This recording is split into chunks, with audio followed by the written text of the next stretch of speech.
Muito boa tarde a todos. Estamos aqui em direto do Facebook do Conselho Nacional dos Estudantes de Direito, no nosso evento da Semana da Saúde Mental, que se tem realizado desde o dia 21 de março, segunda-feira, e que culminará no dia 26 de março, sábado, com o nosso secretário de Estado do Ensino Superior e com o psicólogo Ângelo Sousa, que irão encerrar o painel.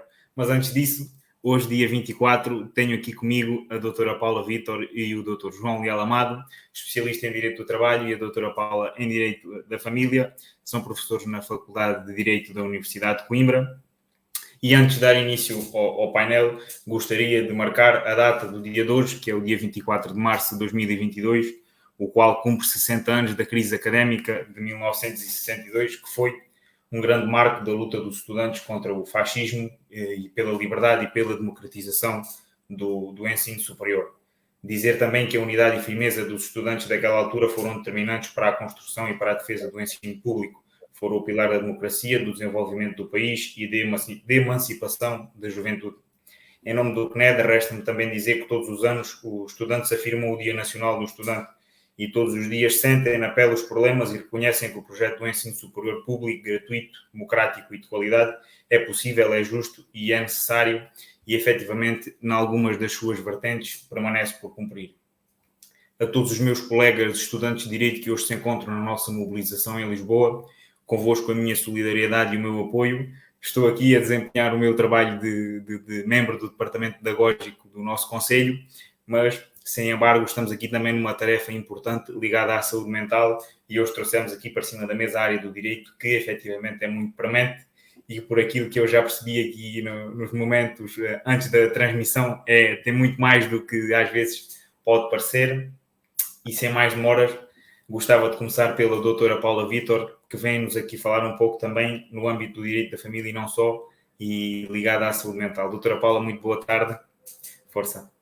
Muito boa tarde a todos. Muito boa tarde, Tiago. Eu queria, antes de mais, agradecer este convite, agradecer o convite ao Conselho Nacional de Estudantes de Direito. É um gosto, é um prazer perceber como se interessam por tantas áreas e como percebem que o direito tem a ver com tantas áreas e, portanto, estão de parabéns por isso. Também me congratulo por estarmos no Dia do Estudante, porque efetivamente a luta dos estudantes não é uma luta dos estudantes, é a luta por todo o ensino superior e, portanto, é uma construção de tantas décadas de todos. E claro que depois de agradecer este convite, queria cumprimentar na nossa mesa virtual o Sr. Dr. João Leal Amado, meu professor, na figura do Tiago, todos os estudantes que nos estão a ver, claro. Eu lembro-me que quando trocámos e-mails, o Tiago me tinha dado uma indicação. O que é que se pretendia que eu falasse seria a influência da saúde mental no direito vigente. E há muito a dizer, na verdade, há muito a dizer porque nós podemos adotar uma perspectiva, uma dimensão prestadora, como é que aparece o direito à saúde mental desse ponto de vista. Podemos adotar aqui as discussões que estão neste momento a decorrer em torno da própria lei de saúde mental, do internamento compulsivo. Eu escolhi outro enfoque. O meu enfoque é um enfoque mais ligado ao direito das pessoas, stricto sensu, direito da família e direito das pessoas, na verdade, mas direito das pessoas, e quero falar aqui sobre a saúde mental e a autonomia decisória, porque no fundo é esse o quadro de entendimento atual da saúde mental no âmbito do direito. Como promover a autonomia decisória quando temos um cenário de diminuição desta saúde mental. E isto significa tratar de um sistema complexo, na verdade. O nosso sistema atual de salvaguarda das pessoas maiores congrega uma série de mecanismos, no plano interno e no plano internacional. E a questão da saúde mental é tratada como uma questão de direitos humanos, verdadeiramente. E que tem a ver precisamente com o potenciamento dessa autonomia decisória, mesmo quando existe um quadro de doença mental. Claro que nós partimos de regimes tradicionais que nada tinham a ver com esta autonomia decisória. Aliás, assentavam no reconhecimento de que esta autonomia era estranha ao quadro da saúde mental. Porquê?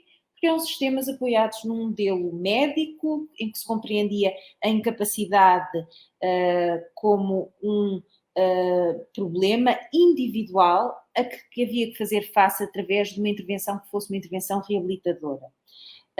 No fundo, em que a pessoa com doença mental não era vista como um verdadeiro sujeito, mas sim como um objeto dessa intervenção. E, portanto, não surpreende que esta concepção, no passado, correspondesse àquilo que nós chamamos hoje o velho paradigma dos sistemas relacionados com a capacidade dos adultos vulneráveis. E o que é que acontecia no âmbito desse, e o que é que acontece ainda no âmbito dos sistemas que obedecem a esse velho paradigma?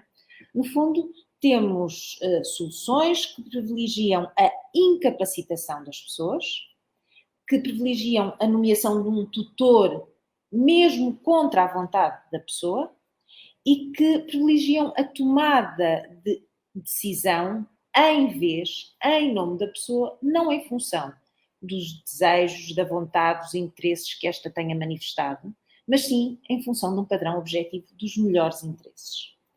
Este era claramente o modelo que iluminava o nosso regime do Código Civil das incapacidades anterior a 2018, portanto muitíssimo recente. Quando é que se deu a grande viragem? A grande viragem neste velho paradigma deu-se com um instrumento internacional, com a Convenção das Nações Unidas sobre os Direitos das Pessoas com Deficiência, que pode ser considerado o primeiro tratado de direitos humanos do século XXI e que assenta num chamado modelo biopsicossocial da deficiência e no modelo jusfundamental. O que é que isto significa? Porque é que estamos aqui a falar em deficiência se eu comecei a falar em saúde mental?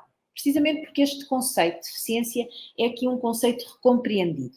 Não tem a mesma conotação que tinha no mundo do direito antes da Convenção e antes da tradução portuguesa de disability, que talvez não tenha sido a mais feliz, mas que agora temos que recompreender efetivamente este conceito. E o que é que nos vem dizer a Convenção dos Direitos das Pessoas com Deficiência? Vem definir a deficiência como um conceito em evolução que resulta da interação entre as incapacidades e as barreiras comportamentais e ambientais que impedem uma participação plena e efetiva em condições de igualdade com os demais. E, portanto, ultrapassa-se o quê? Aquela concepção individual da incapacidade, em função de um conceito que vai congregar várias dimensões. Fatores de natureza pessoal continuam a existir, é verdade, mas também fatores sociais e fatores ambientais. E, portanto, aquele fator clínico que estava relacionado com o tal modelo médico acaba por perder a centralidade. Não significa que a saúde não seja reconhecida no âmbito da Convenção como uma questão e não seja objeto de particular consideração, mas o que muda aqui é o facto de a diminuição na saúde mental não ser um fundamento para uma paralisação da atuação da pessoa e no modelo novo é visto como mais um dos fatores que integram aquele quadro impeditivo da tal participação plena, em condições de igualdade com os demais. E há que superar este quadro impeditivo. Porquê? Porque eu falava há pouco do velho paradigma e agora falo do novo paradigma que foi introduzido pela Convenção. Um novo paradigma que nos vem exigir a introdução da capacidade universal no seio dos sistemas jurídicos e a consagração do chamado modelo do apoio. Portanto, a tónica não é posta na incapacitação, na paralisação da pessoa, mas sim na sua capacitação através da criação de instrumentos de apoio para a expressão da vontade, para a expressão da autonomia. Qual foi o mais importante passo até hoje dado no nosso ordenamento jurídico para adequar o nosso direito à Convenção? É porque, na verdade, a Convenção foi aprovada em 2006 pela Assembleia Geral das Nações Unidas, mas depois foi ratificada por Portugal em 2009. E sem qualquer reserva, sem formulação de qualquer reserva.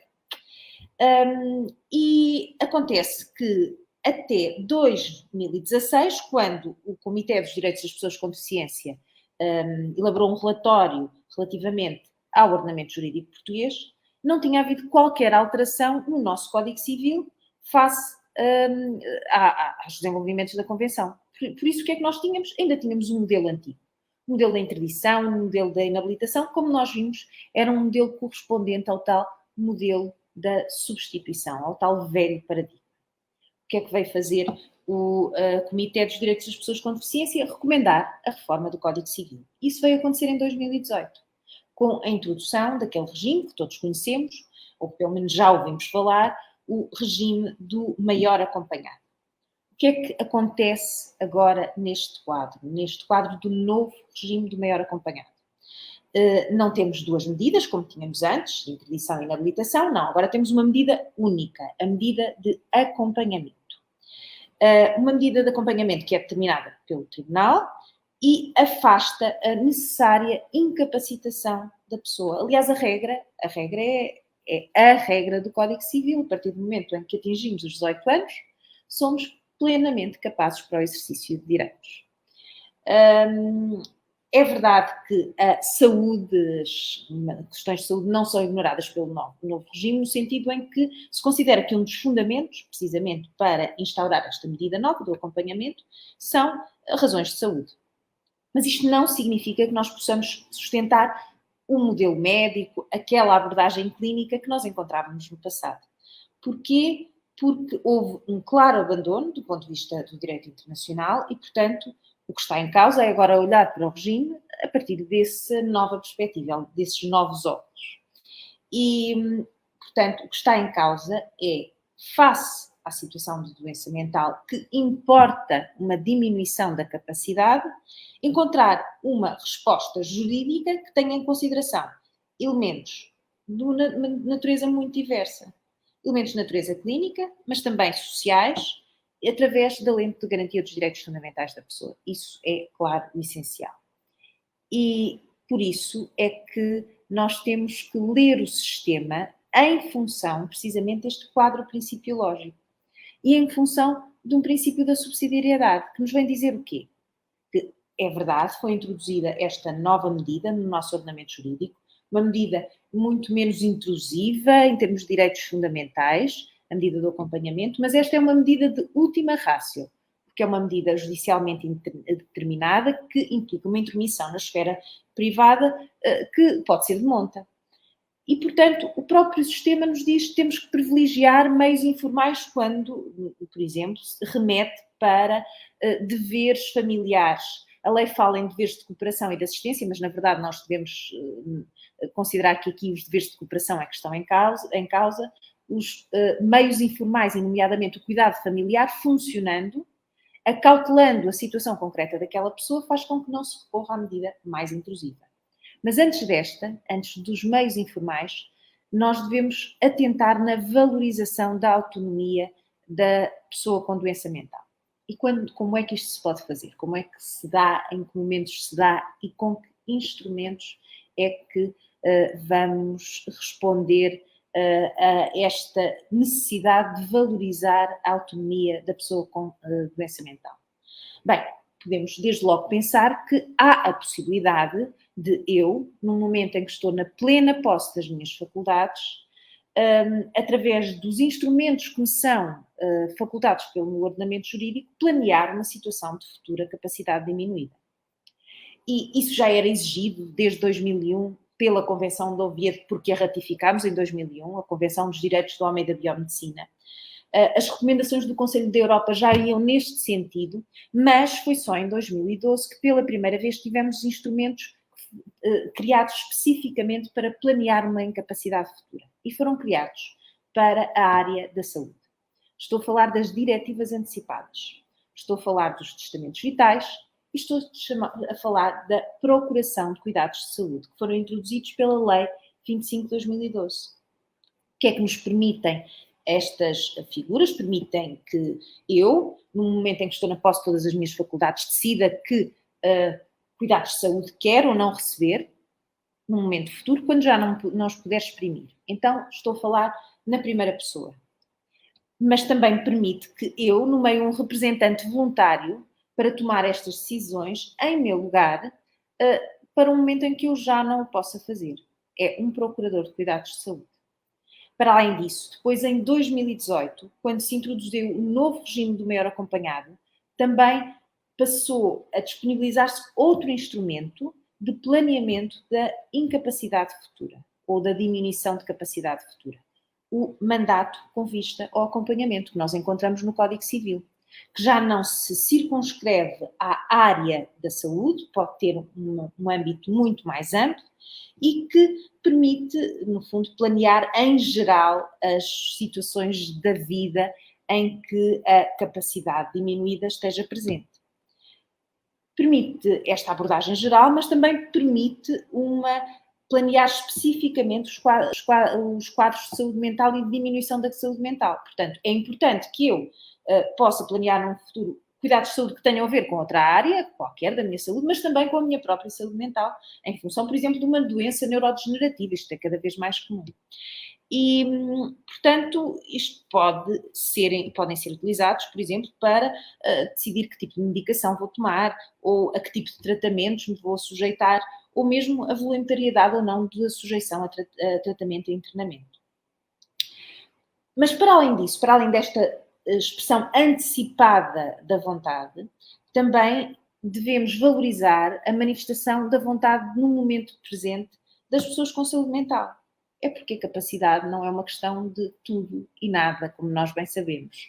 E, portanto, aqui também está em causa reconhecer quais são os espaços de capacidade e em que medida é que se podem exprimir a vontade nestes espaços de capacidade.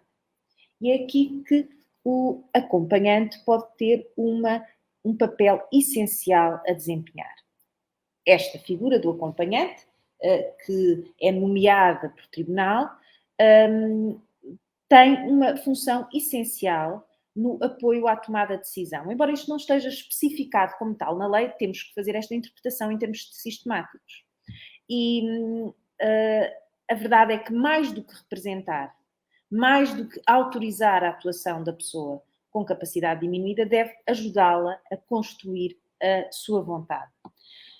Em função de quê? A lei remete para um padrão que parece muito objetivo, parece ainda um padrão que remete para as ideias antigas. A sua atuação do acompanhante dá-se em função da diligência de um bom pai de família, a normal diligência de um bom pai de família. Mas nós sabemos que temos que interpretar a nova lei em função das exigências do direito internacional. E o padrão de atuação para que a Convenção dos Direitos das Pessoas com Deficiência remete é diferente.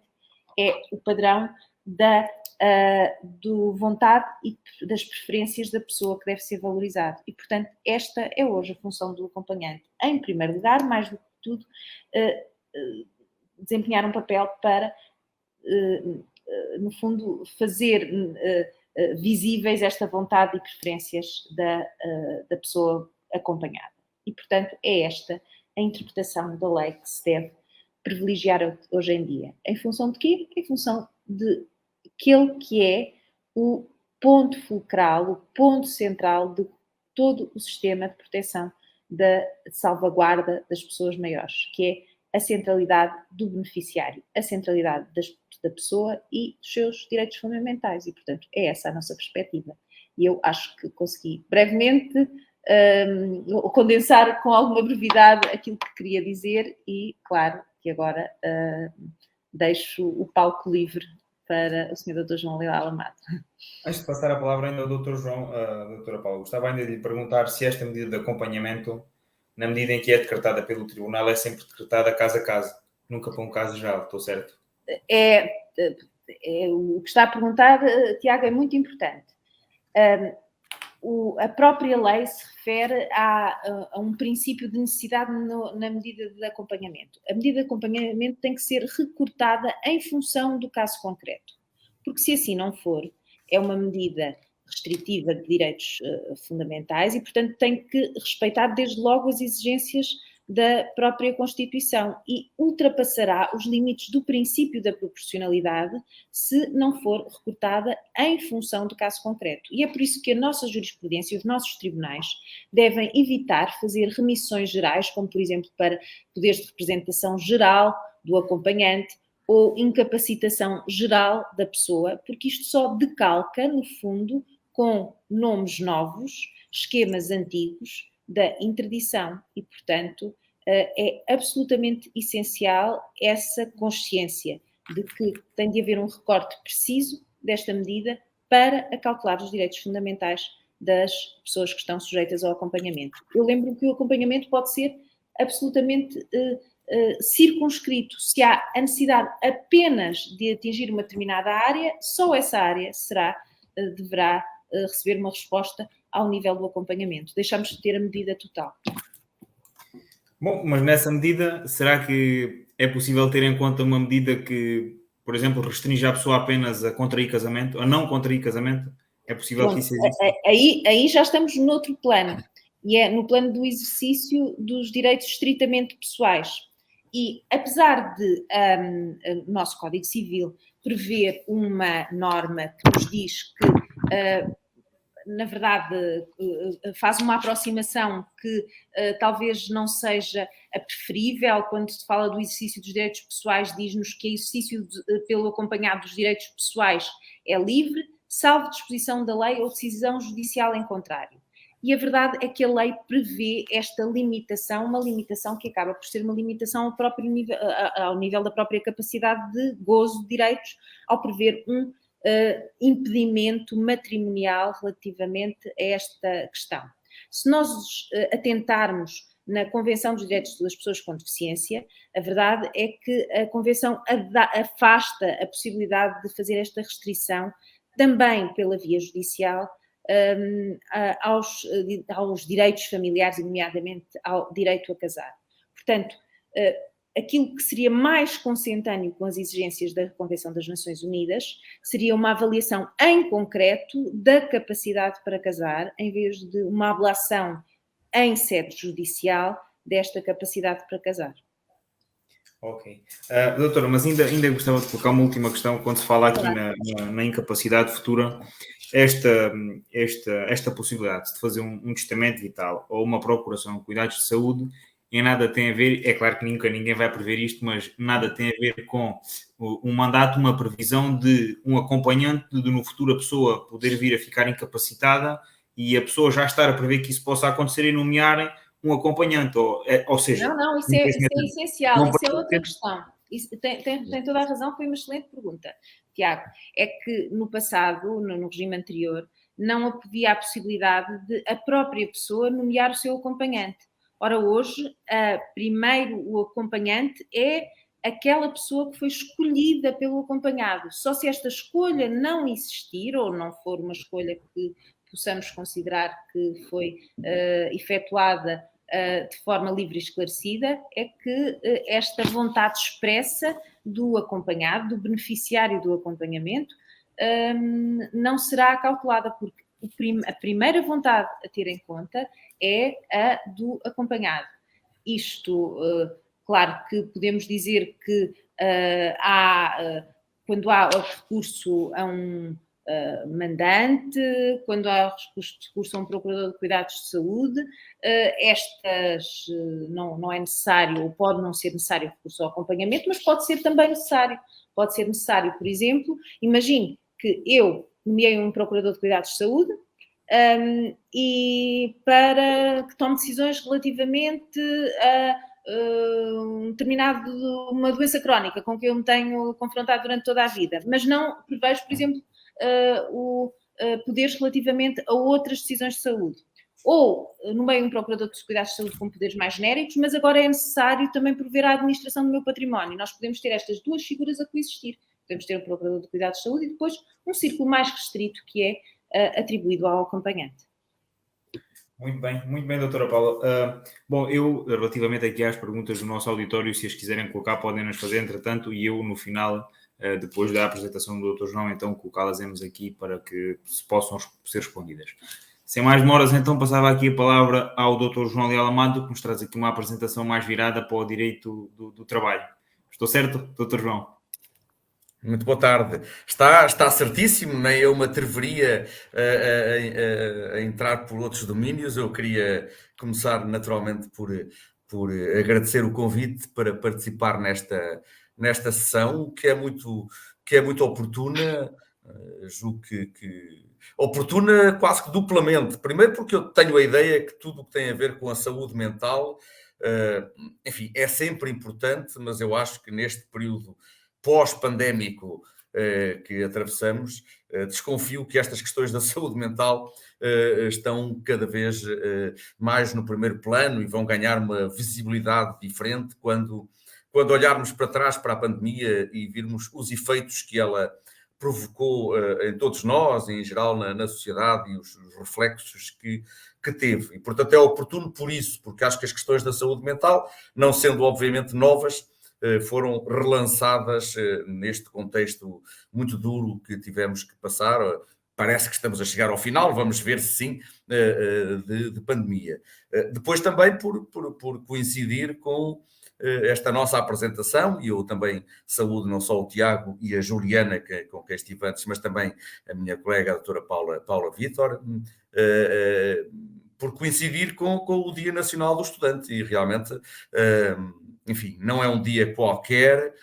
Quem tiver memória, sem termos que estar sempre a olhar para trás, é bom termos essa memória, enfim, e o papel que justamente essas crises, num tempo bem difícil de ditadura no nosso país, o papel que a Academia soube ter, a Academia em Lisboa, a Academia em Coimbra e as outras, mas digamos, talvez estas duas pelo seu peso maior, enfim, e basta ver alguns programas de televisão que têm sido exibidos recentemente com depoimentos dos protagonistas da época, alguns dos quais depois se vieram a tornar presidentes da República, etc., deputados por aí fora, aqui de Coimbra, de Lisboa, enfim, para ver a importância que o associativismo estudantil e que tudo isto tem. Portanto, também é um motivo de júbilo por poder coincidir com esta data tão especial.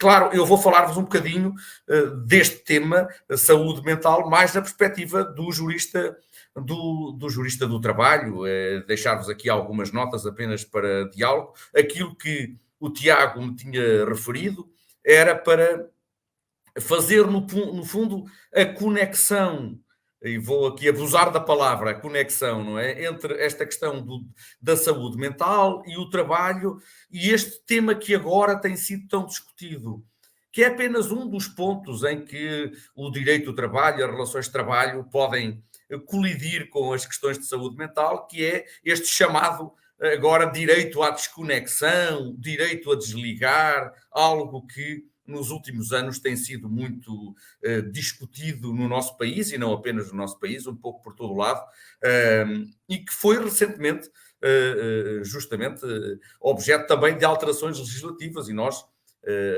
somos daqueles países que já têm algum tipo de enquadramento normativo e uma tentativa, com certeza ainda tímida e com os limites que o direito pode ter, de responder a estes problemas a nível do trabalho e da chamada desconexão. Mas então eu iria brevemente fazer essa pequenina apresentação e depois falaríamos um pouco sobre isto. Saúde mental, trabalho, desconexão profissional. Eu devo dizer que achei interessante quando estava, digamos, a fazer o meu trabalho de casa para preparar esta pequena intervenção, tive a ocasião de ler uma entrevista muito recente que foi publicada, salvo erro, no Diário de Notícias, ontem ou anteontem, creio que ontem até, uma entrevista dada pelo diretor da Coordenação Nacional para as Políticas de Saúde Mental, o Dr. Miguel Xavier. Enfim, era uma entrevista longa em que ele falava de diversos aspectos do sistema de saúde e a saúde mental, mas onde ele vincava justamente uma ideia que, para mim, digamos, para os juristas e para os juristas do trabalho, é muito importante. Isto é, ele dizia, eu tenho aqui umas transcrições da entrevista que vem publicada no Diário de Notícias, eu creio que foi ontem ou anteontem, dizia justamente isso, até o título era esse: um país que não tenha os seus jovens ou a sua massa laboral com uma saúde mental razoável não é um país com grande futuro, diz ele nessa entrevista. E ele depois sublinhava que, e eu estou a citar o que ele referiu, partes do que ele referiu, dizia ele: os problemas psicológicos e as doenças mentais têm muitas determinantes, nomeadamente sociais, que são da maior importância. Por exemplo, a pobreza e a precariedade no trabalho poderão ser fatores para o aparecimento ou agravamento de problemas de saúde mental. E ele acrescentava nesta linha, dizendo: as questões laborais, bom, aquelas que me interessam particularmente, são, dizia ele, absolutamente cruciais para a saúde mental. Não podemos esperar que pessoas com jornadas contínuas, longuíssimas, com baixos salários, com dificuldades em chegar às suas casas, com filhos, muitas vezes a viver abaixo do limiar de pobreza, tenham uma boa saúde mental. E, portanto, ele rematava a entrevista dizendo: é preciso perceber que a questão da saúde mental não se circunscreve apenas aos serviços de saúde, mas abrange transversalmente toda a sociedade. Está na escola, está no local de trabalho, está nas redes de transporte, está nos apoios sociais, está em toda a parte, dizia ele. E eu, justamente, acho que este pode ser um bom mote para a nossa conversa, justamente mais nesta vertente do local de trabalho, das relações de trabalho e das relações que o trabalho tem com a saúde mental. E eu aí diria que, evidentemente, nós estamos sempre, o trabalho e os seus efeitos na saúde física e na saúde mental de quem trabalha, há sempre aqui, no discurso do jurista, no discurso do direito, há sempre aqui alguma ambivalência. Nós, por um lado, olhamos para o trabalho como um bem, como um direito ao trabalho. O trabalho é um fator de realização pessoal, é um meio de expressão de cada um de nós, um meio de expressão das pessoas. O trabalho dignifica quem o presta.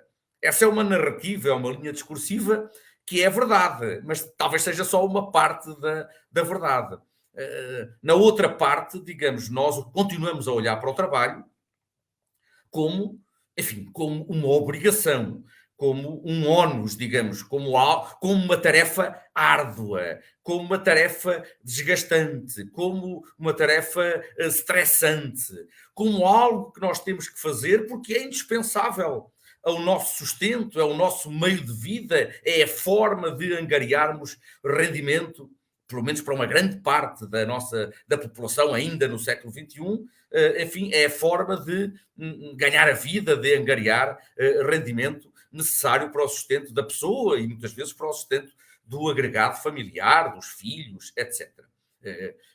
Nunca é demais recordar que na origem da palavra trabalho parece que está, segundo os especialistas, o tripalium, que era um instrumento, começou por ser um instrumento de tortura há muitos séculos atrás. E, portanto, esta ideia do trabalho como algo que, por um lado, nos dignifica, nos valoriza, mas, por outro lado, como algo que nos desgasta, que nos causa stress e que, porventura, coloca em causa a nossa saúde, isso é uma coisa central, digamos, é um dado central para o direito do trabalho. E eu diria que o direito do trabalho, nos últimos anos, se olharmos para o século XXI, no nosso país, sobretudo, eu vou limitar-me apenas à evolução no nosso país, diríamos, tem havido alguma evolução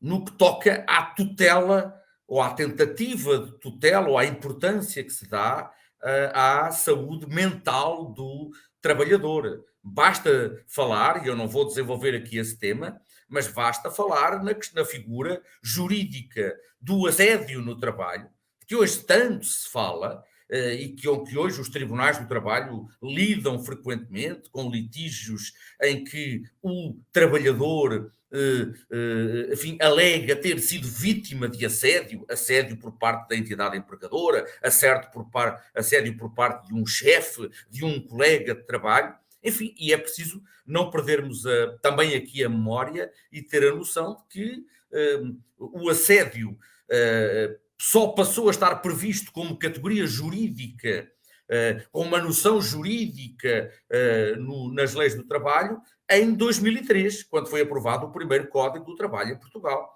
no século passado, quando eu estudava nos bancos da Faculdade de Direito de Coimbra, ninguém falava em assédio nas relações de trabalho. Claro que havia, isto é, falavam, mas eram os médicos, os sociólogos, os psicólogos. O discurso jurídico ainda não tinha incorporado esse instituto. E hoje, todavia, o Código do Trabalho prevê e proíbe o assédio laboral, tenta definir o assédio no trabalho, as suas consequências, justamente como meio de, tendo em conta a necessidade de salvaguardar, para além do trabalhador, a pessoa, o ser humano que está atrás de cada trabalhador e a sua saúde mental, que é muitas vezes justamente colocada em xeque pelas práticas de assédio. Mas eu não vou falar no assédio, essa é uma figura, repito, já muito, embora dê asa a muitas dificuldades, muitos problemas, já consagrada há alguns anos no nosso sistema. E a falar-vos de um outro tema, aliás, indo ao encontro daquele que foi o desafio que me colocaram, que era falar do chamado direito a desligar ou das questões da desconexão profissional, que é um tema, repito, esse claramente do século XXI, e eu diria claramente dos últimos anos, cuja importância aumentou exponencialmente nos últimos anos, e eu diria, aumentou ainda mais agora, nestes 2 anos de pandemia que nós atravessamos, com o recurso massivo a trabalho à distância, a trabalho virtual, que, enfim, não criou esse problema, mas acentuou a importância do problema. Qual é o problema, enfim, que se coloca nesta matéria? Talvez possamos, recuando um pouco, qual é a perspectiva tradicional do direito do trabalho quanto a este ponto? A ideia do direito do trabalho é de que, enfim, quando um trabalhador celebra um contrato de trabalho com uma determinada entidade empregadora, vai implícita nessa celebração a ideia de que o trabalhador, justamente por ser trabalhador subordinado, trabalhador dependente, que fica colocado numa situação de subordinação jurídica perante a entidade empregadora, esse trabalhador sabe que, ao executar o contrato de trabalho, ele, de algum modo, abdica de uma parte da sua liberdade para se colocar em subordinação a outrem.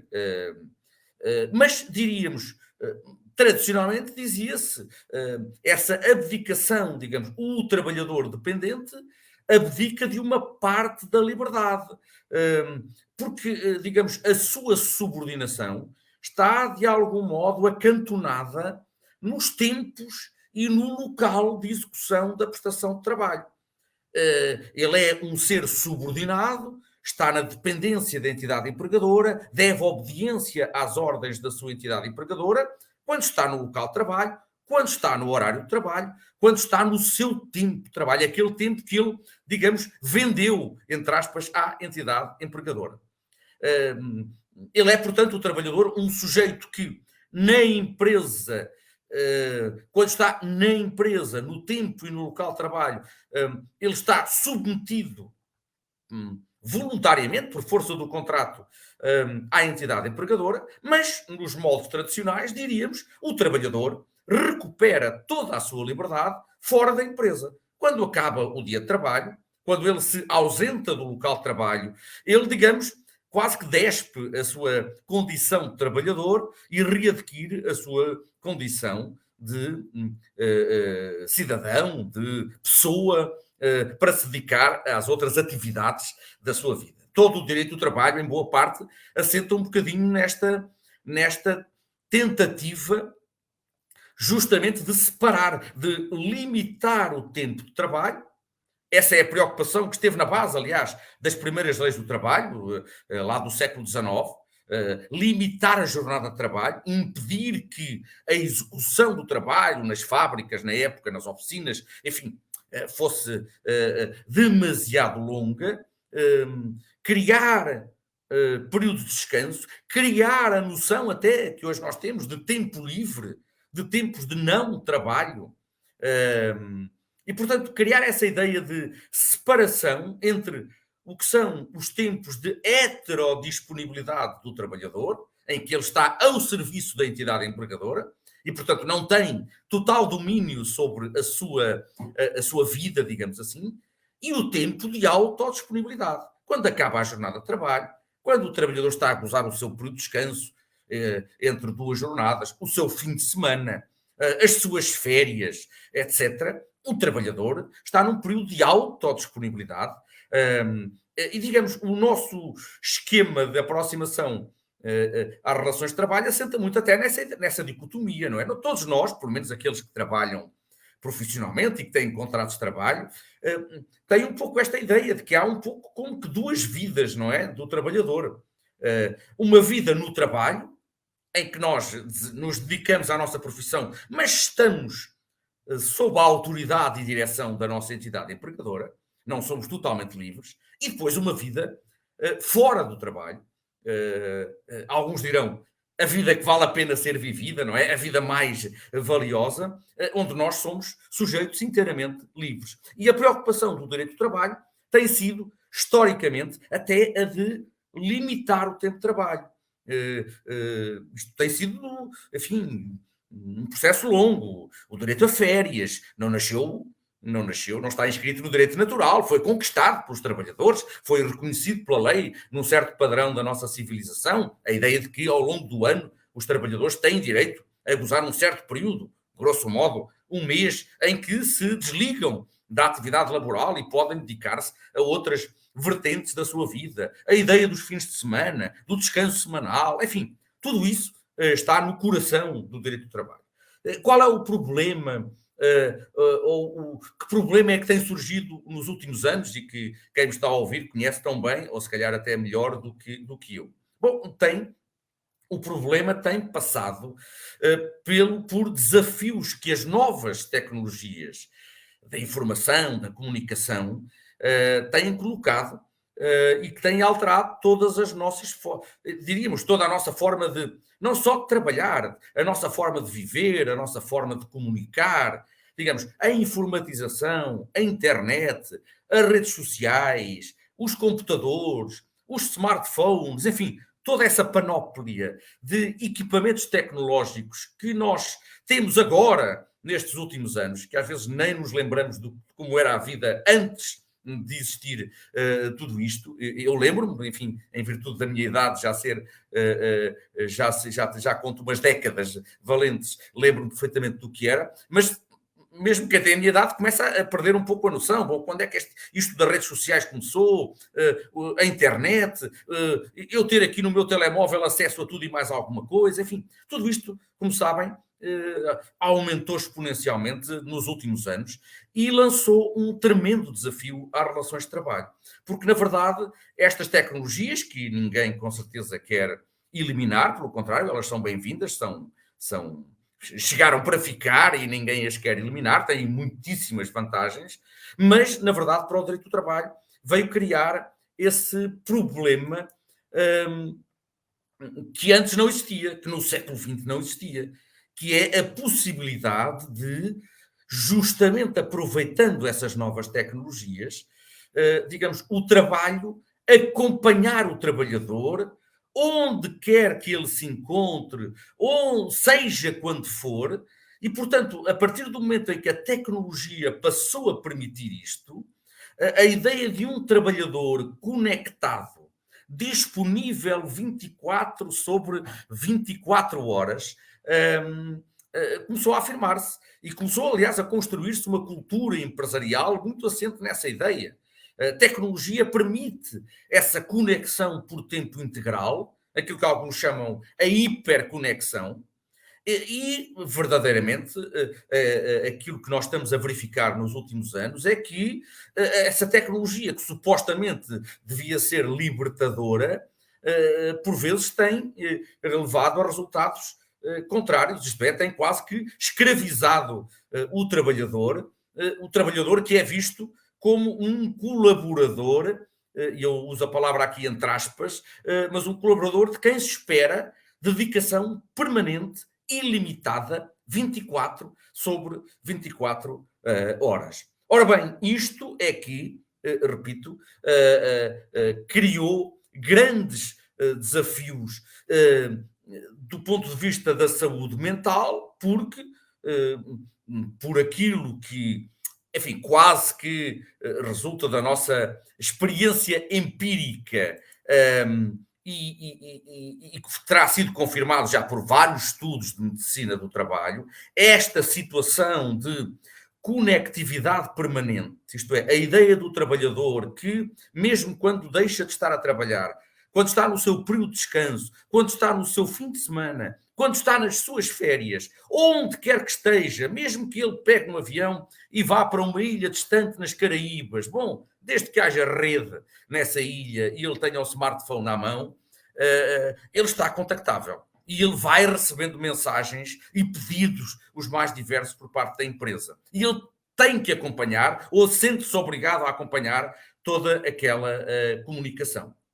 E isso, repito, já parece que está estudado por quem sabe disso, tem efeitos a prazo na saúde física e, sobretudo, na saúde mental dos trabalhadores, tremendos. O burnout também nasce muito disso. A ideia do trabalhador que justamente nunca desliga, que está sempre disponível e que, portanto, nessa lógica acaba por não conseguir, digamos, usufruir das outras dimensões da sua vida, descansar, desligar do trabalho e dedicar-se às outras atividades. E isso é um desafio enorme que as novas tecnologias têm colocado ao direito do trabalho.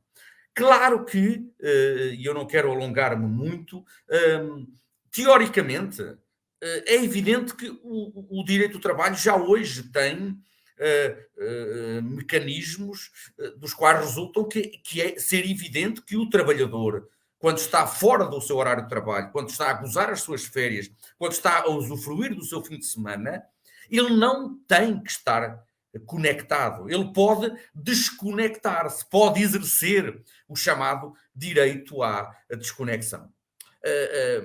Teoricamente é assim. Na prática, todavia, repito, isso para muitos trabalhadores é algo que é, digamos, um luxo, eu diria, a que eles não se podem dar, digamos, num período como é aquele que atravessamos de globalização, de concorrência feroz no mercado de trabalho, em que algumas pessoas têm trabalho em excesso, mas ainda há muito desemprego. Nesta cultura que se gerou de disponibilidade permanente das pessoas. Até surgiam essas designações também anglo-saxónicas agora, enfim, o burnout, o FOMO, não é? Alguns dizem fear of missing out, não é? O trabalhador que tem receio de não estar conectado, não responder, não reagir às mensagens e, portanto, ser segregado, marginalizado, desaparecer.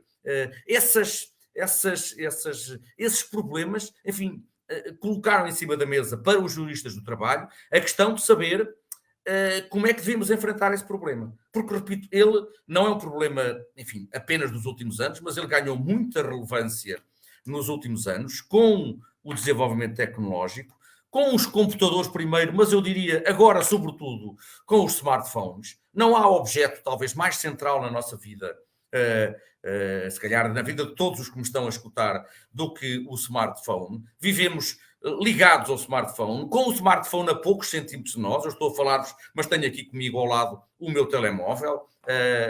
E se calhar é uma coisa de que nós não nos separamos nunca praticamente durante o dia e que está ali ao nosso lado quando nos deitamos à noite e é porventura a última coisa que vemos antes de dormir e a primeira coisa que consultamos quando acordamos pela manhã. Bom, esta sociedade levantou esse problema novo da desconexão.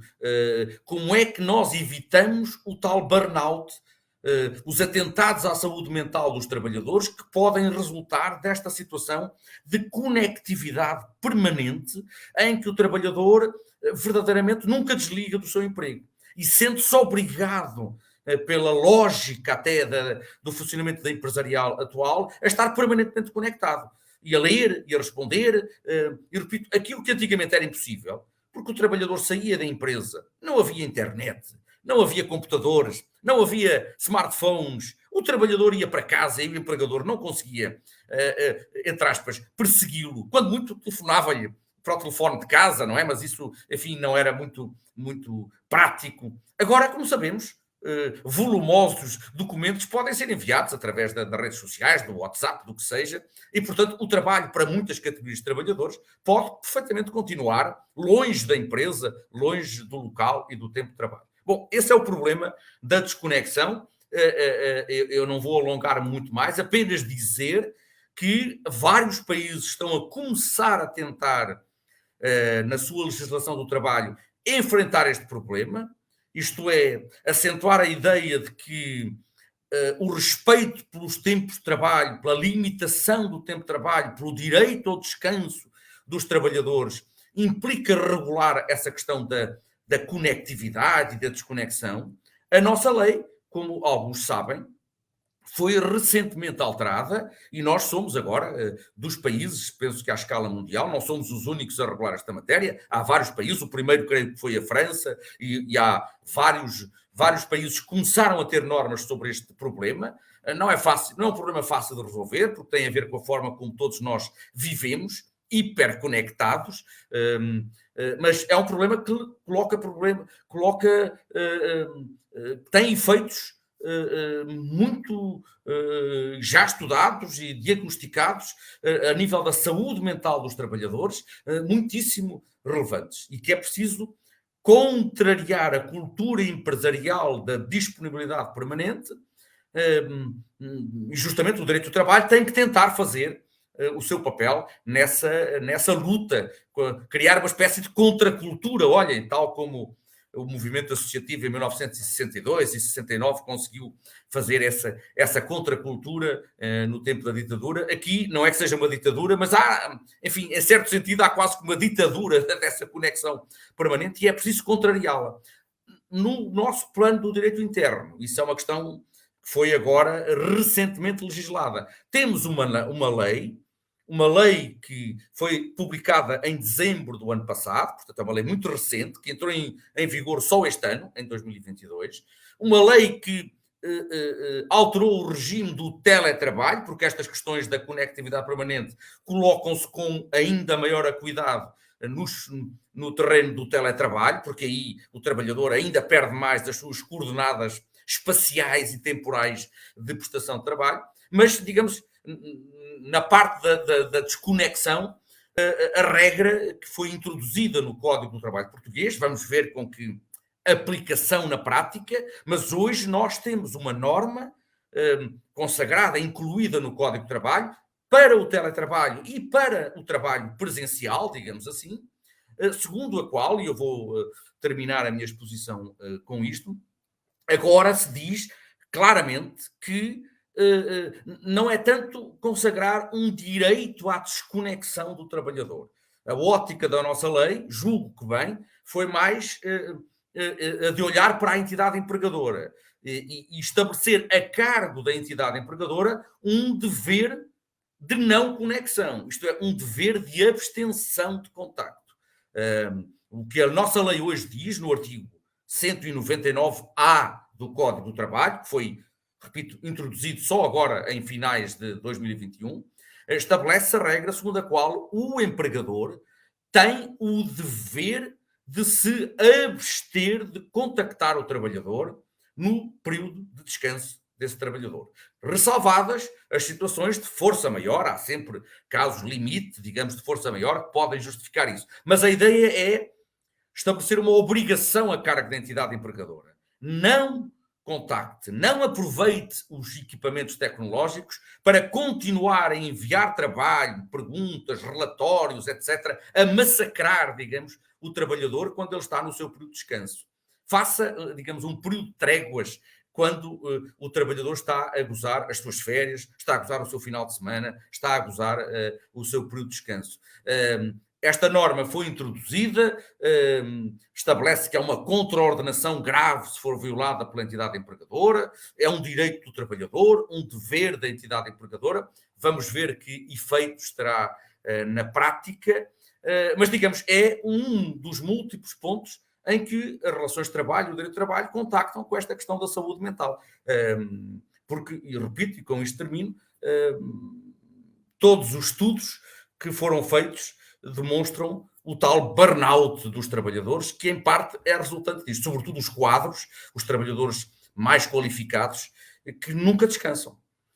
E que, enfim, eu pessoalmente já vi isso, estar em férias, até, perdoem-me a expressão, com os pés dentro d'água no mar, e estar a falar com colegas que estão com o computador, que estão com o telemóvel na mão e que receberam uma mensagem da empresa ou de um cliente e que têm que ir rapidamente responder ao cliente em pleno mês de agosto, em pleno mês de férias. Bom, isto parece que não, mas isto paga-se a nível da saúde mental das pessoas. Isto desgasta as pessoas. E, portanto, esse é o desafio do direito do trabalho, que nasceu para limitar o tempo de trabalho e agora a tecnologia está a criar estes problemas. Bom, pode haver limites ao tempo de trabalho, mas a pessoa sai da empresa, leva o telemóvel atrás, está sempre contactável e está sempre, de algum modo, a trabalhar. Isso, repito, tem consequências a nível da saúde física e mental dos trabalhadores muito séria e é uma das, digamos, novas frentes de batalha, digamos assim, do direito do trabalho, tentar, não é voltar atrás, porque ninguém vai querer mandar, evidentemente, os smartphones fora e voltarmos ao tempo das cavernas, não é? Mas tentarmos encontrar um ritmo humano de trabalhar e de permitir que o trabalhador conserve, enfim, uma vida extra profissional em que não tem que estar sempre preocupado em olhar para o telemóvel ou para o computador e em responder às perguntas que lhe vêm, ou aos e-mails, ou às mensagens que lhe vêm da empresa. E, portanto, como tinha dito no início ao Tiago, esta questão da saúde mental tem muito a ver com o direito, com os vários ramos do direito e também com o direito do trabalho. E eu só falei aqui deste novo direito a desligar, porque, evidentemente, as questões da saúde mental vão muito para além disso. Mas, enfim, creio que também já me estendi um bocadinho em termos de tempo. Agradeço mais uma vez o vosso convite e felicito-os pela iniciativa e, enfim, se houver agora alguma fase de diálogo, por mim ainda estou disponível. Obrigado então e cumprimentos a todos. Obrigado. Muito bem, Dr. João, muito obrigado. Eu permito-me fazer aqui um pequeno desvio. A doutora Paula já nos tinha informado previamente que por volta das 3 iria ter de sair. Bom, da minha parte estará efetivamente dispensada, visto que não tenho aqui mais qualquer questão que lhe possa colocarem. Pronto, fará como entender a doutora Paula. Muito obrigada. Realmente tenho agora outro compromisso e terei que sair. Gostei muito de estar aqui neste momento, gostei muito de aprender com o Sr. Dr. João Leal Amado e de perceber que as iniciativas estudantis estão de boa saúde mental. Então, adeus, até à próxima. Muito obrigado. Muito obrigado. Peço desculpa por me ter alongado. Obrigado, então. Foi um prazer. Bom, Dr. João, regressamos aqui então à nossa conversa e eu, priorizando aqui as questões do público, tenho aqui a colega Fabiana que colocou uma questão e então já temos aqui no nosso painel. Considera que se não fosse a pandemia, este direito à desconexão não teria sido regulado na nossa lei do trabalho? Não, eu diria, para ser rigoroso, isto não apareceu apenas, já antes da pandemia, este tema era bastante discutido.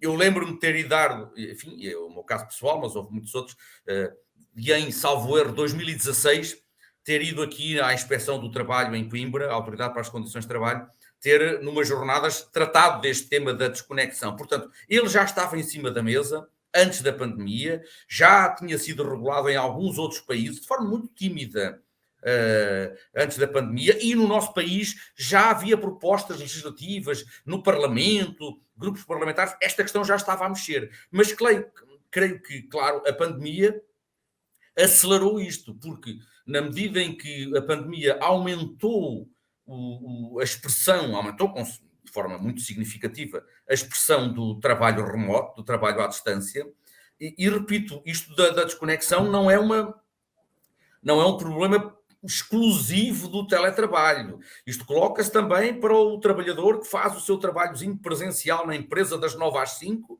só que ele sai às 5 e antigamente às 5 ele saía e a entidade empregadora deixava de o poder contactar até amanhã do dia seguinte, não é? Agora não, ele sai às 5, mas como leva o seu smartphone consigo, ou o computador, enfim, passado 5 minutos já pode estar a receber relatórios ou perguntas, ou o que quer que seja, portanto a comunicação é permanente. a nível empresarial. Portanto, eu não me parece que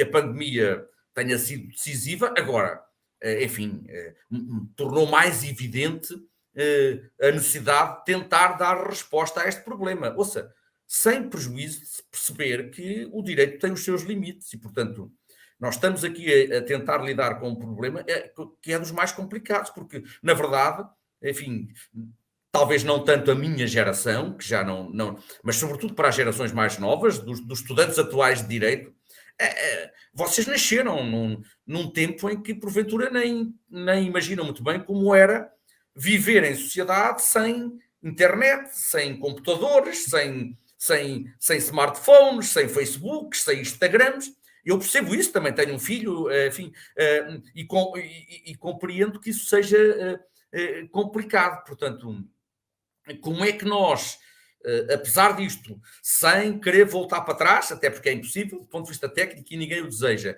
como é que continuamos a conseguir, a tentar realizar um propósito do direito do trabalho, que é justamente fazer com que o tempo de trabalho não consuma toda a vida do trabalhador e, portanto, separar o que é tempo de trabalho do que é tempo de autodisponibilidade, deixar tempo livre para o trabalhador se dedicar a outras dimensões da sua vida. Desligar, lá está. Aquilo que era antes fácil de fazer, porque não havia mecanismos tecnológicos que permitissem a conexão integral, agora tornou-se um desafio, porque justamente nós estamos permanentemente conectados. E até, repito, e com base nisto, construiu-se uma cultura nas empresas, as próprias entidades empregadoras reconhecem isso, há documentos a nível da União Europeia em que as associações patronais reconhecem isso, que se criou uma cultura empresarial que assenta na ideia de disponibilidade permanente do trabalhador. Isso de horários de trabalho não interessa. Você, para ser um bom profissional, tem que estar permanente sobre 24 horas disponível. Não me venha dizer que está fora do horário e que não leu o e-mail que lhe enviei, ou que está no seu fim de semana e não teve para ler o relatório que lhe chegou. Isso não é próprio de um bom profissional. Ora bem, mas são esses problemas que depois criam o tal desgaste, que com a passagem do tempo, enfim, se calhar a curto prazo não se nota muito, mas que com a passagem do tempo causam o tal burnout, a ideia do trabalhador que está queimado, literalmente, porque não tem esses períodos de recarregar baterias que são próprios do tempo de descanso e de se dedicar a outras atividades. Mas, portanto, para responder à questão, diria que não, embora a pandemia tenha talvez acelerado a consciência de todos para a importância destas matérias. Isso sim. Muito bem, Dr. João, então eu colocava-lhe aqui ainda outra questão também que eu tinha pensado. Como sabemos, a entidade empregadora pode pedir ao trabalhador que realize exames médicos, análises médicas, tudo isso. Nesse âmbito, acha que é lícito a entidade empregadora pedir um relatório de saúde mental para perceber se a pessoa se encontra bem psiquicamente e, em função disso, contratar? É possível.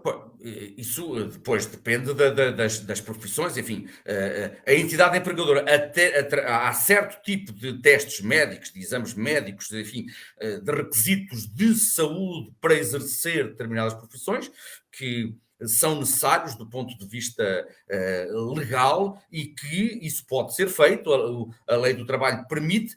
Embora o empregador deva fazer isso através dos serviços de medicina do trabalho, e verdadeiramente a medicina do trabalho o que tem é que verificar se aquele candidato a emprego ou aquele trabalhador está apto para desempenhar as funções para que foi contratado. Não tem propriamente que reportar se o trabalhador padece desta doença ou aquela. Está apto ou não está apto. Aqui, repito, muitas vezes o que acontece é isso, é os trabalhadores ficarem esgotados, depois começarem, claro, a entrar de baixa no emprego, a serem menos produtivos, mas isso também é o drama das nossas sociedades. É pessoas muito jovens, já muito esgotadas, aos 30 e tal anos, em certas profissões, já estão, digamos, completamente desgastadas, e a tendência é de substituir essa gente pela nova fornada dos 20 e tal anos, que depois serão também queimados rapidamente com este ritmo desumano de vida. O problema é isto, é que isto gera, isto não é por maldade de ninguém, é o próprio sistema e a tecnologia que permite esta voragem que não nos permite um ritmo humano de vida, não é? Que nos permite dedicar algum tempo ao trabalho, dedicar algum tempo às outras dimensões da nossa vida. E esse é o desafio que agora se coloca. Quer dizer, a tecnologia devia libertar-nos do trabalho, devia permitir que nós trabalhássemos menos. Aliás, como sabem, está até em discussão, ou vai entrar em discussão, e está já a ser discutido em vários países, a ideia de tentarmos avançar para a chamada semana dos 4 dias de trabalho. Cada vez mais economistas, políticos, etc., dizem, bom, no período em que estamos a atravessar, com o desenvolvimento tecnológico prodigioso que tivemos, não se justifica que as pessoas continuem, muitas delas, a trabalhar 5 dias por semana. E assim como houve há uns anos uma transição da semana, dos 6 dias de trabalho, em que só se parava um dia, para uma semana em que uma grande parte dos trabalhadores, não são todos, mas uma grande parte dos trabalhadores para 2 dias, também agora diz que temos condições para pararmos 3 dias e para nos concentrarmos na nossa atividade ao longo de 4 dias. Mas, claro, isto depois vai ser muito minado se depois disser, mas nos outros 3 dias eu não estou propriamente a trabalhar, mas estou, na prática, sempre um pouco a trabalhar, porque estou sempre aqui conectado a receber mensagens, a ter que responder, a ler relatórios, a ler dossiês, enfim, nunca me liberto, repito. E esse é o problema, repito, não é um efeito imediato, isso não custa muito fazer durante algum tempo. Agora, os estudos médicos, que sobretudo em França foram feitos, porque França foi, creio que, o primeiro país da União Europeia a regular esta questão da desconexão, foi assente em estudos de medicina do trabalho que assinalavam justamente um grau muito elevado de desgaste, de burnout dos trabalhadores, repito, sobretudo dos trabalhadores, digamos, quadros de gente com... Porque nem todo o trabalho, claro, pode ser prestado através de smartphones e à distância, mas esse é o desafio que se coloca atualmente. Tutela também, não é só da saúde mental, é da liberdade, é da autodisponibilidade do trabalhador, mas também da sua saúde mental, que vai ser, ou pode ser sacrificada por essa conectividade permanente que é agora típica da nossa cultura empresarial. E o nosso direito está a tentar dar um sinal, com todas as limitações que a ordem jurídica tem, tentar contrariar essa cultura e dizer não, o empregador tem que parar. Não pode bombardear, perdoem-me a expressão, e até um verbo se calhar infeliz nos tempos em que estamos a viver, não pode bombardear o trabalhador permanentemente com mensagens, tem que haver ali uma paragem e temos que arranjar forma de garantir que, de facto, o trabalhador, quando está no seu período de descanso, está realmente a descansar, está a dedicar-se a outras atividades, está nas suas férias, está no seu fim de semana, sem estar constantemente preocupado em olhar para o telemóvel, ou para o iPad, ou para o computador, e em ler o que está a passar, em responder, porque isso, a prazo, arruína a nossa saúde física e mental. E é um paradoxo, quer dizer, que a tecnologia, que supostamente nos deveria libertar, esteja também, neste aspecto, acaba por nos escravizar e por reduzir ou diminuir a nossa qualidade de vida e a nossa saúde mental. É isso. Ok, Dr. João, mas olha, ainda neste âmbito, eu gostava de colocar aqui a questão também do ponto de vista prático e fazer a suposição de que o trabalhador exerce uma profissão que é premente que tenha um telemóvel, um meio de contacto da empresa. Portanto, suponhamos então que a empresa lhe fornece um telemóvel, um número de telemóvel. Pode, no caso da empresa não o fazer, pode o trabalhador impor que lhe seja fornecido esse telemóvel e tem que estar sempre contactável nesse número profissional? Ou, portanto, digamos assim, uma forma do trabalhador se refugiar a esse número profissional e não ceder o contacto pessoal à empresa, pode fazer isso ou efetivamente o trabalhador tem que... Vamos lá ver, depois depende dos casos. Por vezes o telemóvel pode ser um instrumento de trabalho, não é? E muitas vezes, sendo um instrumento de trabalho, numa relação de trabalho dependente, em princípio ele é fornecido pela empresa. O telemóvel, o computador... o automóvel, por vezes, em certas profissões, enfim, muitas vezes os equipamentos de trabalho, as ferramentas necessárias para executar o trabalho são fornecidas pela empresa. Mesmo que sejam da empresa, em princípio, isso depois tudo depende dos casos, deve haver uma separação, pois pode-se passar, mesmo que seja o telemóvel fornecido pela empresa, a própria empresa também tem que ter a noção de que o trabalhador não tem um horário de 24 horas por dia. Enfim, que normalmente a maioria dos trabalhadores tem um horário delimitado, tem uma hora a que começa a trabalhar, tem uma hora a que termina, e, portanto, a ideia é tentar com que a empresa, isso não é fácil, repito, e na prática pode dar asa a muitos problemas, mas com que a empresa, seja o telemóvel de um ou de outro, não interessa.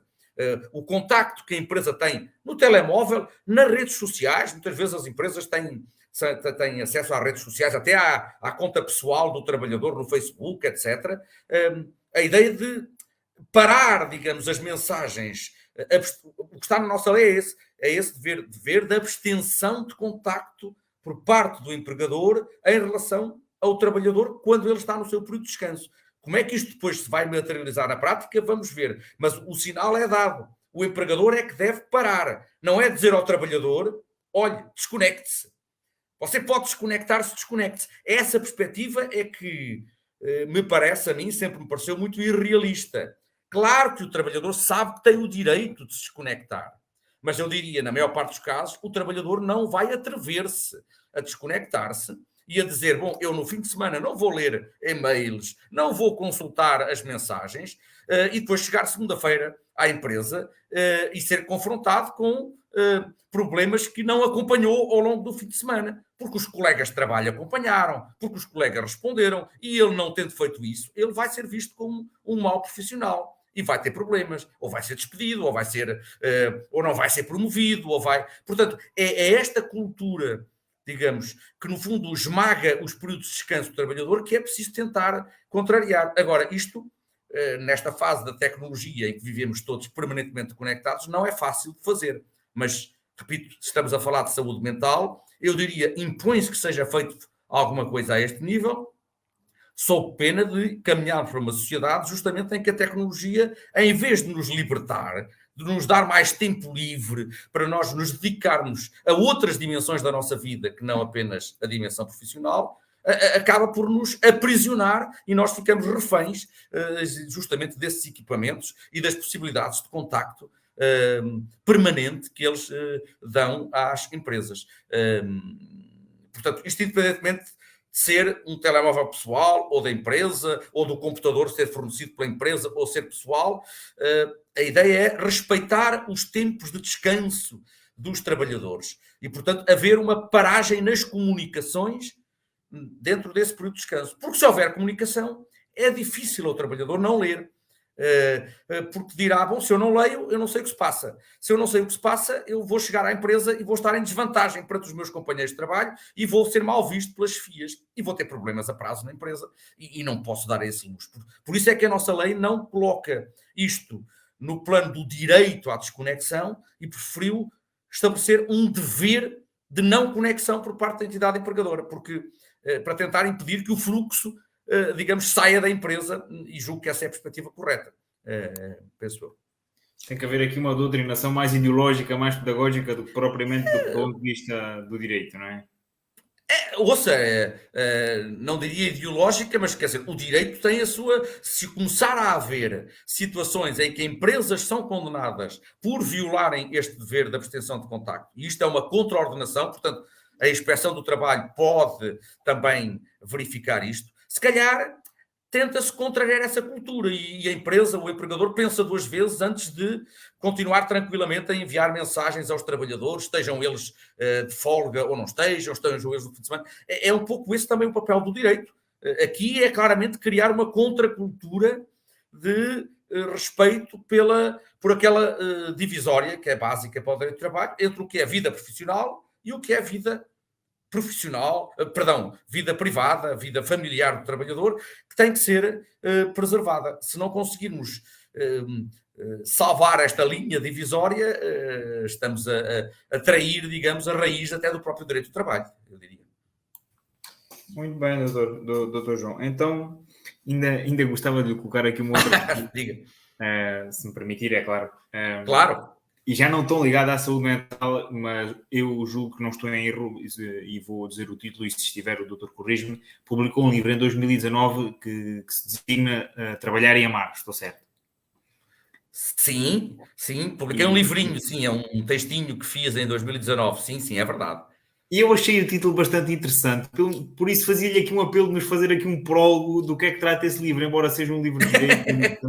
Não, pois, não, enfim, isso não tem nada a ver não tem, enfim, tem a ver com outras questões, enfim, tudo tem a ver com tudo, naturalmente. Esse livrinho surgiu porque, enfim, no âmbito das minhas provas aqui académicas, tive que elaborar alguns estudos e tem a ver justamente com problemas que têm surgido, naquele caso, o fator, enfim, o que fez sobretudo nascer esse texto foi justamente um litígio que não surgiu em Portugal, que surgiu no Brasil, que é um país com quem eu tenho também umas relações muito estreitas e onde vou muito frequentemente, mas em que justamente houve um caso muito curioso que chegou aos tribunais superiores, numa empresa que não existe cá em Portugal, mas todos conhecem, o Walmart, não é? Aqueles supermercados enormes, aquelas mega lojas que existem nos Estados Unidos da América e no Brasil. A Walmart é uma grande cadeia de lojas que tem uma política interna, lá está, mais uma vez, a questão da pessoa do trabalhador, segundo as regras, os códigos de conduta, de que agora se fala muito, internos do Walmart, proíbem qualquer relacionamento, digamos, íntimo entre os trabalhadores daquela empresa, sobretudo entre trabalhadores entre os quais exista uma relação de hierarquia. Portanto, supostamente é para garantir perante o público que tudo se passa na empresa de forma transparente, que as pessoas não são favorecidas nem desfavorecidas, e, portanto, há códigos internos que proíbem que dois trabalhadores da empresa tenham uma relação amorosa, digamos, íntima, ou que, digamos, obrigam a que, se isso começar a acontecer, os trabalhadores comuniquem às chefias a existência dessa relação. E o que aconteceu no Brasil foi um caso muito curioso, não é o único, já houve outros do género, em que justamente dois trabalhadores conheceram-se, como tantas vezes acontece no local de trabalho, na empresa, ter-se-ão apaixonado, iniciaram uma relação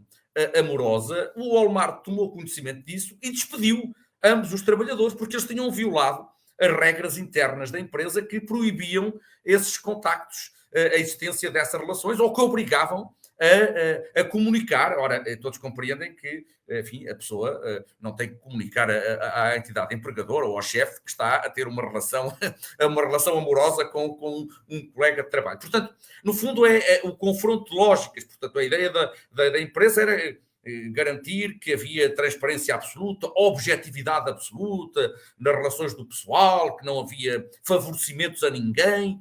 Mas, na verdade, aqueles trabalhadores foram despedidos e o caso chegou ao Supremo Tribunal Brasileiro e eu depois achei o caso interessante, comecei a estudar e, na verdade, muitas vezes estas questões